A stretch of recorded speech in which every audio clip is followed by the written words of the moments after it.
What if I told you guys I absolutely can see a world where Teteroya McMillan is on the board at pick 12 and the Dallas Cowboys still skip on the talented wide receiver out of Arizona? Well, based on my evaluation and what I've been looking at as it pertains to just fit with these wide receivers in Brian Schottenheimer's scheme, and we're about to get into some serious football stuff today, so buckle up, ladies and gentlemen. So you're going to have to digest a lot of information here. But based off of what I've actually been looking at, and this is just my own opinion, my own analysis, and you please do your own homework. But I'm going to say this right now. Tet may not even be a top 3 option as it pertains to the actual best fits for Brian Schottenheimer's scheme and what he wants to accomplish with this Dallas Cowboys offense. Let's get right into it, and let's give you my top 3 absolute best wide receiver fits for the Dallas Cowboys in this year's NFL draft.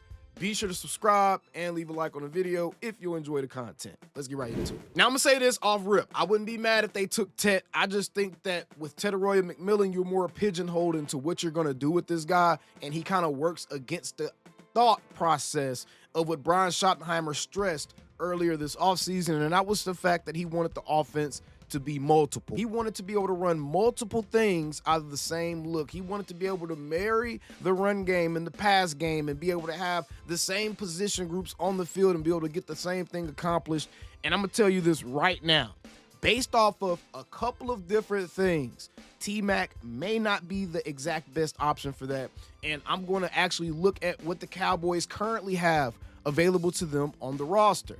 CeeDee Lamb is their undoubted X-receiver. However, CeeDee Lamb is a talented and multifaceted enough receiver where he doesn't have to predominantly play at the actual X position. He's the X receiver, but he doesn't actually have to play at that X position, which is usually on the far side of the field that the tight end isn't on. The Z is usually positioned as the same side as the tight end, as like a split end type of role. Or another way you can identify this is kind of by the coverage that the defenders are giving the receiver. So if you see a guy pressing, usually they're pressing the X receiver. Usually the Z receiver is the guy that's going to demand a little bit more space, and the DBs are taught to play more of that soft technique on that Z. All right, so that's kind of some of the ways you can differentiate. They're not always on the exact same spot on the field. They're not always positioned on the outside or whatever it may be. They can be in the slot and still be considered the X receiver for that team. So let's just be very, very clear about that. But for the purpose of what I'm about to talk about and what I think Brian Schottenheimer is going to want to accomplish and what he's going to need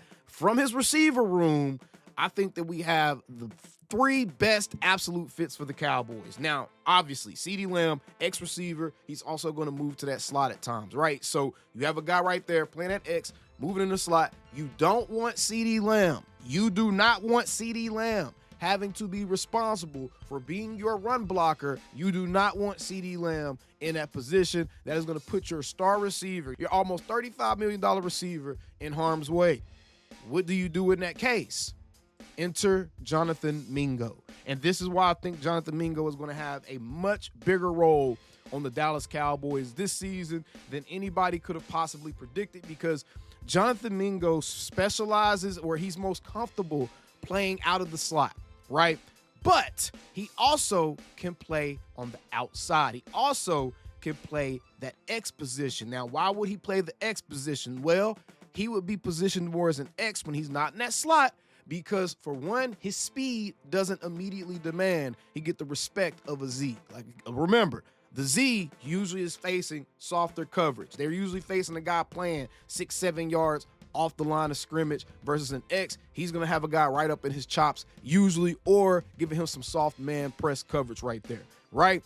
Jonathan Mingo, his strengths are his efficient route running. His strengths is his size. His strengths is his blocking ability, which plays right into Brian Schottenheimer's ability to be multiple out of formations. You can have a Mingo playing in the slot or offset to the same side as the tight end and run the ball in that direction, and you have viable, good run blockers on that side of the ball. So you have someone that can satisfy the needs of the scheme right there with Mingo, playing in that slot. That'll give him the ability to exploit some of those two-way goals. He can be a big body option for a Dak Prescott, who we know absolutely loves to throw those seam balls. And I'm sure Shotty's going to implement some over routes coming out of that slot as well. So as long as Mingo has gotten a little bit better with some of his pre-draft critiques, I think that'll be perfectly fine. But Jonathan Mingo, most comfortable out of the slot, can also play that X position, doesn't demand the respect of a Z. So again, will likely be the guy that's not on the same side as the tight end unless he is in that slot position.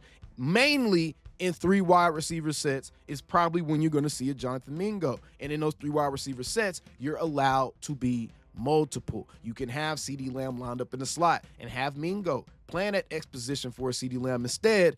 And this is a huge part of what I think about the fits. This is what we talk about. We're talking about perfect fits, ladies and gentlemen. We can't just talk about, oh, this receiver looks like he works well with the. No. The fits are based off of what the scheme is going to demand. This scheme is going to demand receivers who are big, physical receivers who are able to run block when they are on the field, and they're trying to be multiple, and the play calls for them to be a blocker, or the play calls for them to just get in the way of a run, right? You need guys who can do that. And if you have 3 wide receivers set on the field, and you have a CeeDee Lamb, you have a Jonathan Mingo, and then you get to the first guy on my list, the absolute, I think, #1 option for the Cowboys, you have a Matthew Golden, you don't have to use CD as your blocker. You don't have to use Matthew Golden as your blocker. Jonathan Mingo could be that guy that ends up blocking. Guess what? Matthew Golden is a natural. He's probably the most natural Z receiver, Z/slot receiver in this draft. The reason I say that is he's someone that's comfortable playing both on the outside and the inside. He's someone that speed is going to automatically demand the respect of a Z. He's automatically going to be receiving soft coverage because defenders are going to be terrified of him running past him. And he's someone who can excel on all 3 levels. He's someone that can sit there and take those wide receiver screens or run those smoke screens whenever you have more than 1 receiver offset to his side. He's someone that can also run an over route or run a go route. He's someone that can literally satisfy that need for being multiple in an offense and being able to adjust to the look the defense is giving you and being a threat on all 3 levels while also complementing the other 2 receivers that I believe 100%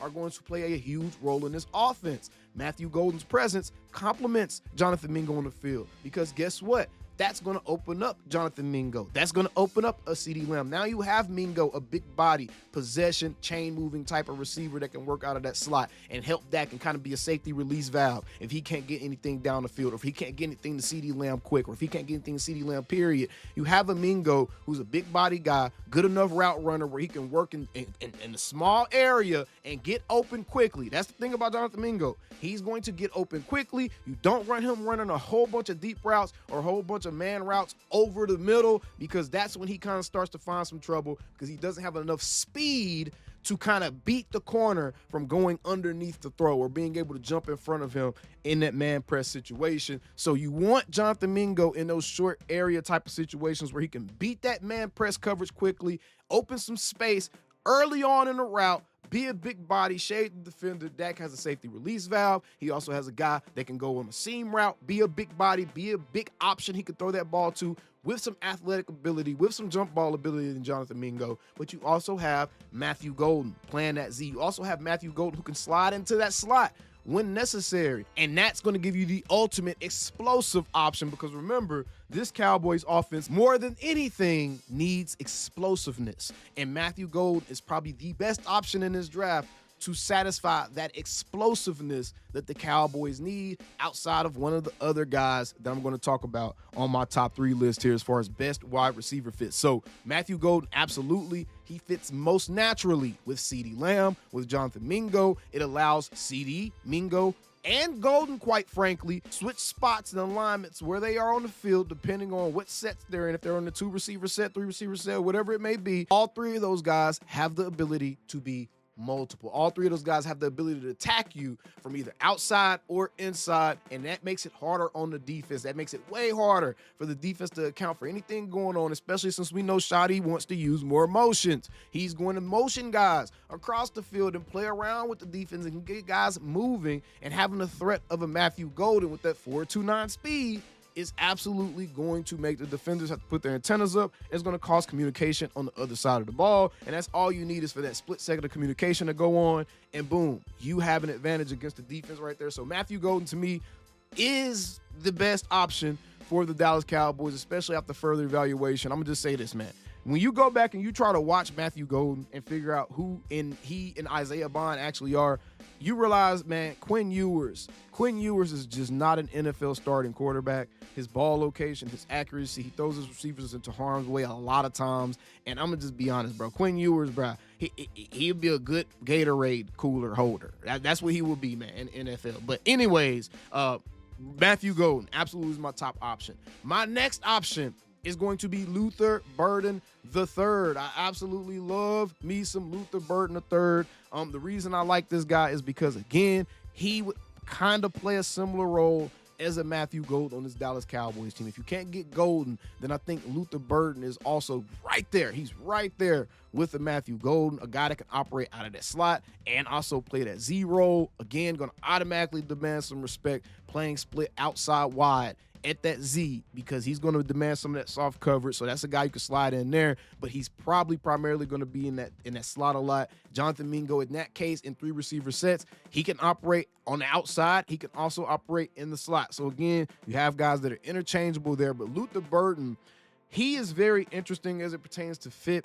And the specific thing with him that pertains to fit is the fact that Luther, I think that he would be the biggest weapon that the Cowboys could necessarily draft, because he, to me, offers the most explosive ability at all 3 levels, whether it's a short pass, intermediate pass, or a long pass. I think Luther Burden is going to give you the most explosiveness, just his suddenness with his route running, just his twitchiness, how quick and just instant he makes his moves. He loses defenders very, very easily. One thing that has been an issue when you read about Luther Burden, one thing that has been an issue apparently, is he does kind of start to clock out a little bit if he's not involved in the game plan.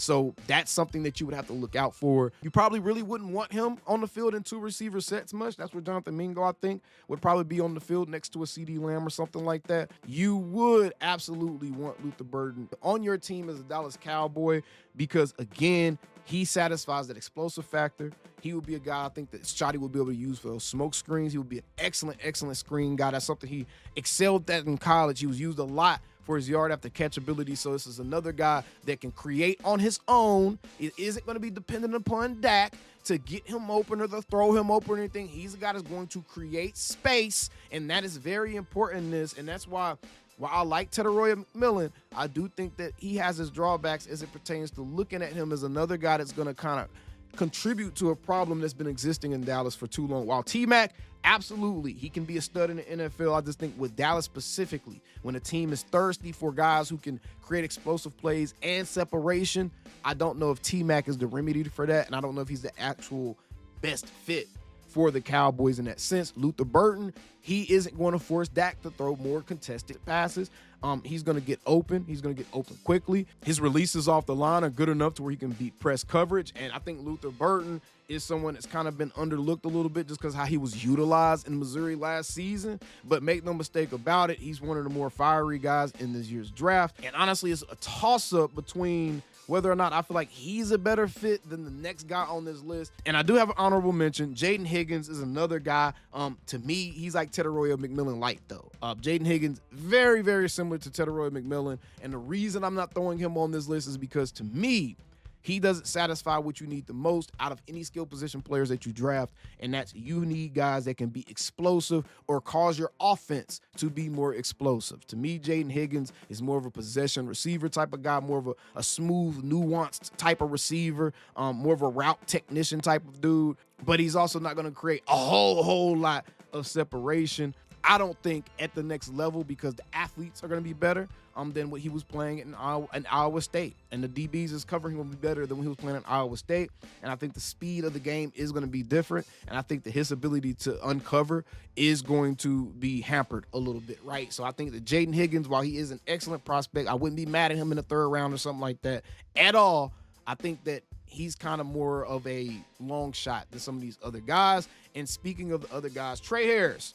Trey Harris is the last receiver that I think is the perfect fit for the Dallas Cowboys. Now, the reason he is the perfect fit is because he's a guy who is an absolute pure X receiver. He's someone that can be on the field for the Cowboys in any type of wide receiver set, whether it's just 2 receivers on the field with him and CD, whether it's 3 receiver sets. He can be on the field in any set, and his presence allows CD Lamb to play as freely as he can possibly want to play as it pertains to where he lines up on the field, because he no longer has to worry about making sure that someone is a legitimate threat on the outside, and that is exactly what Trey Harris represents. Whether he has the ball in his hands or whether he's running on a deep route, Trey Harris is a threat both ways, y'all. Both ways. I'm going to say this right now. This dude, I would not be surprised if he ends up being the best pure wide receiver out of this NFL draft. That's how much stock I put into Trey Harris. I'm a Trey Harris fan. I think that his presence and his physicality and how he plays football fits exactly what Brian Schottenheimer wants to do. Schotty wants to play more of a gritty, grindy version of football. He wants to emphasize the run game. This is a guy you can have on the field in those run sets. He's going to be a willing blocker. He's going to be a physical blocker when he gets the ball in his hand, whether it be on those short intermediate routes, whether it be on the hitch, whether it be on the screen, whether it may be. He's going to put his helmet in the guy's chest. He's going to play physical football, and he's an excellent route runner. He doesn't have the nifty, super quick feet like an Ocho Cinco or some of these other guys out there, but he's very efficient at what he does. He wins very quickly, and he creates separation, a jump ball guy, good hands, and a long striding runner. If he comes on a deep over route, or if he goes on a go route, and he gets going, he gets ahead of steam, it is very hard to keep up with Trey Harris. So while he would satisfy the needs that a physical run-first type of offense would demand from their wide receiver, he also is an explosive threat. And in fact, I would put him over Luther Burden as it pertains to the order. It would probably be Matthew Golden, Trey Harris, Luther Burden for me, if I'm being completely honest, as far as just the best overall fits for the Cowboys and what this offense needs. Not the best receivers. This is not the best receivers. This is what the Dallas Cowboys offense